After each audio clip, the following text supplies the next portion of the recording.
Alright guys, so the Silent Hill 2 remake is on its way, and we have less than, I think, 7 days now at this point, which leads us to our next question, something we need to all prepare for. It's actually two branching paths. On one hand, what happens if this just absolutely tanks as everyone expects it to, or at least the haters do? And then the second path is, what happens if this game is successful? Let's talk about it.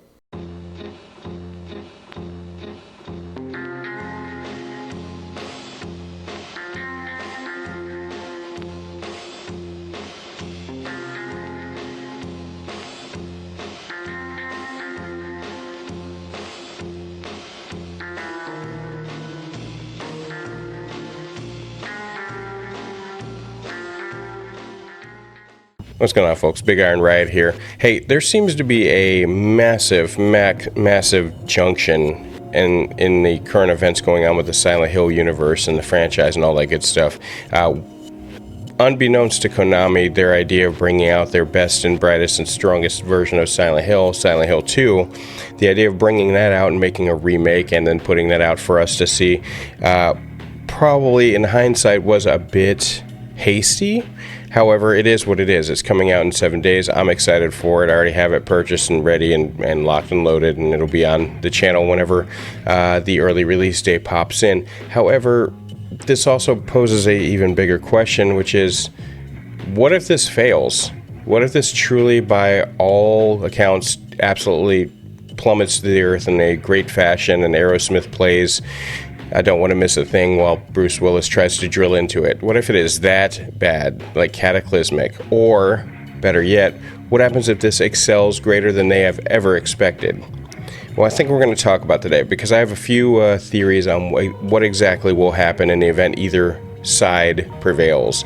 Either branching path prevails, we take the left or the right or the red or the blue. No matter what, I think I have a theory on both ways this can go. Indulge me for a moment. Now, one of the things you have to remember is Konami, instead of just licensing everything themselves and getting the job done in their own studios, they instead outsourced pretty much every bit of their Silent Hill franchise to a copious amount of developers and things like that. So, first and foremost, and this is the absolute worst case scorched earth scenario, you'll find that if Silent Hill 2 doesn't work out very well, or if it completely just unabashedly fails in every aspect, Konami will absolutely, and I do believe this, Konami will absolutely pack their bags. Less money will be divided out into the production of the other future Silent Hills coming out, like Townfall or Silent Hill F. And Konami will have learned their lesson, and they will bury Silent Hill for another 20 years before we ever see a new one again. Now, this is, of course, the worst case scenario, but this is the money and business side of Konami, so you know how they work. Konami loves that almighty dollar. If you take it from them, they will either take their ball and go home, or they will try to sell you something different. The idea that Silent Hill 2's remake will be the end-all, be-all to Silent Hill and will actually surpass every bit of expectations is a bit naive.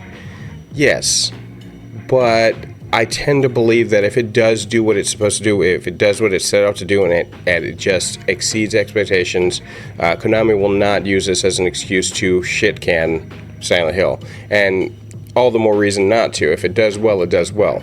But then again, this is the strongest Silent Hill.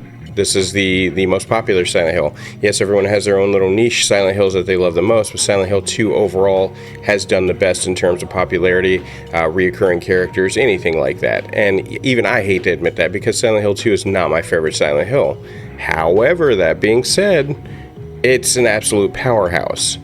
If everything about this new remake absolutely crashes and burns, we will absolutely not get another new Silent Hill for another 10 years, 15 years, if that. If Konami doesn't just give up, sell it, or just bury it in time so it can be washed away like a box of, like a Jumanji box, or I don't know, some other. Now, what you also have to remember is that when Konami assisted Genvid in making Silent Hill Ascension, their idea was that they were going to be making something off of this as well. And it looks like the only real winners out of the whole Genvid Silent Hill Ascension debacle was Genvid, as they used this as a backboard to kind of produce a beta test so that the world could see what happens when you control a narrative based on votes, like American Idol or something like that. This has been an idea they've been trying for constant amounts of just different iterations until finally they landed their hands on a Silent Hill game, which was more than enough for them to team up with Bad Robot Games and Behavior from the Dead by Daylight franchise and create that monstrosity. However, in the end, they collected a W for it. They got a win for this because they got to do everything they wanted to do in the beta test and then show investors what they could do in the potential. And what did they get in return? Well, now they're making a DC Universe story. So seems like they're doing well. However, Konami really didn't see any returns on investments there. Not that they could really tell, and not that they really divulged. Which means Silent Hill 2 will be the first time they're actually going to capitalize on something, as Silent Hill, the short message, was free to play. So other than some download awards, I think they got like 10 million downloads in less than 3 hours or some bullshit, but they didn't get paid for Silent Hill short message. Now the next one coming up is Silent Hill 2's remake. They will get paid for this one. How much they will get paid remains to be seen, but this is what they're keeping a special eye on. No matter what new Silent Hill games had come out or games had come out, Silent Hill 2, the remake, was the only game that they were actually going to be able to capitalize on. So the idea is, rather than just doing a blind fire of making the Silent Hill 2 remake and then having people buy it, they brought out all these other franchise games by other creators to kind of cleanse the palate or appetize you, so that when Silent Hill 2 showed up, you'd be ready for it, and you'd actually be convinced they were doing something important with it. However, Ascension and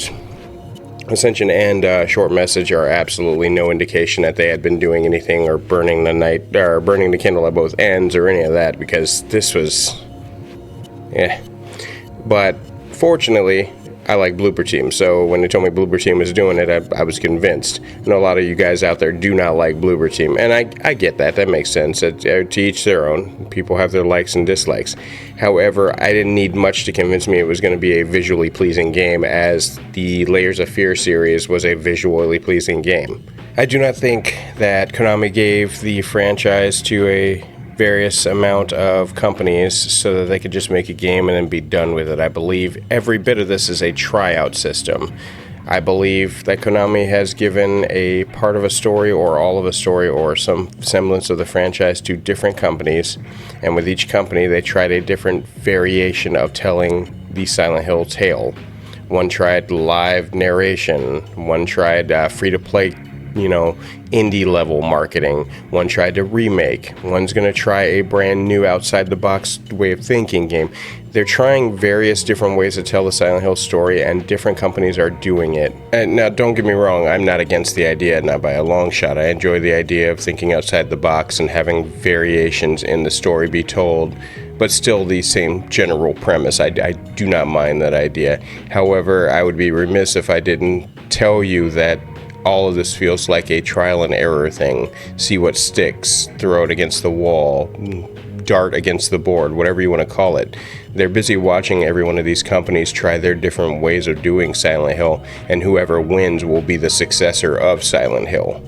If Genvid had made a killing, if Genvid had absolutely dusted the world with the word that is Silent Hill, it got new fans in, made millions of dollars, Konami would have said, okay, Genvid, you now make Silent Hill games, and we would have had interactive stories until we died about Silent Hill. I can guarantee and bet my bottom dollar that would be the case. Bloober Team's now going to use their remake. If it turns out Bloober Team kills it with this remake, they're going to give them Part 1, or Part 3, or Part 4. They're going to give them infinite access to every Silent Hill, and they're just going to remake the catalog all over again. And that should buy you another 10, 15 years of Silent Hill games. Easy. If it turns out this new outside-the-box way of thinking with these new teams work out, like Townfall or Silent Hill F, they will absolutely run with them.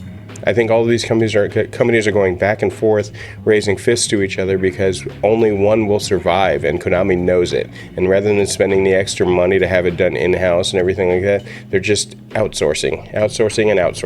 So, the contingency plan is very, very simple. While at first I did say, things would be packed up and they just take their ball and go home, they're still waiting for everybody to go and do their turn.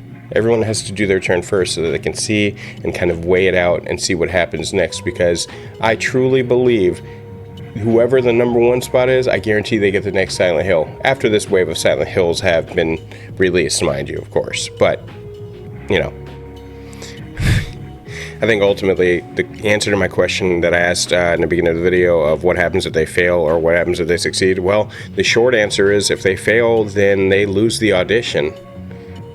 And make no mistake, all of these companies are absolutely in an audition vying for the attention of Konami, and Konami has finally grown a brain, at least a little bit, because they have definitely not in the past, but they've grown a brain and they decided since they can't do it, or they don't want to do it, they're going to have everyone else do it, and they're going to have aggressive tryouts. And so that's what we're looking at right now. They're getting free games out of it, of course. They have to pay for it naturally, so they'll pay for a 1-game contract, get it out of that company, and then move on. They could keep doing this with multiple companies. Hell, they could make they can make Silent Hill that sort of gimmick, where every single person that picks up a Silent Hill game has to tell their version. It could be the Black Mirror of Silent Hill games, and every time we see a new one that comes out, a different company makes it, down to Capcom, down to, you know, Microsoft. It doesn't matter. They could. Technically, they could. But right now, I think it's starting simpler. They grabbed a whole bunch of indie nobody teams, or they grabbed teams that were less notable, and they're having them actively make a Silent Hill game for them so that they can figure out if they even want them or not. So if Silent Hill 2 Remake fails, they'll move to the next one. And then if that one fails, they'll move to the next one. If they all fail, they'll scrap every last one of them. But if one of them makes that pearly gem of deliciousness that every fan says this is the new Silent Hill, if they've recreated Silent Hill, or recreated the popularity of Silent Hill, and captured lightning in a bottle with any of these companies, and I guarantee, and I'm calling it now, I guarantee they will be the makers of the next 3 or 4 Silent Hills. And that's what I think. And I'm just glad it's not GenVid. I would have cried myself to sleep, thank God. We got a new lore video coming out soon. I'll tell you more about that later, plus a few other videos before the big day, D-Day, Do or Die Day, when Silent Hill 2 Remake comes out.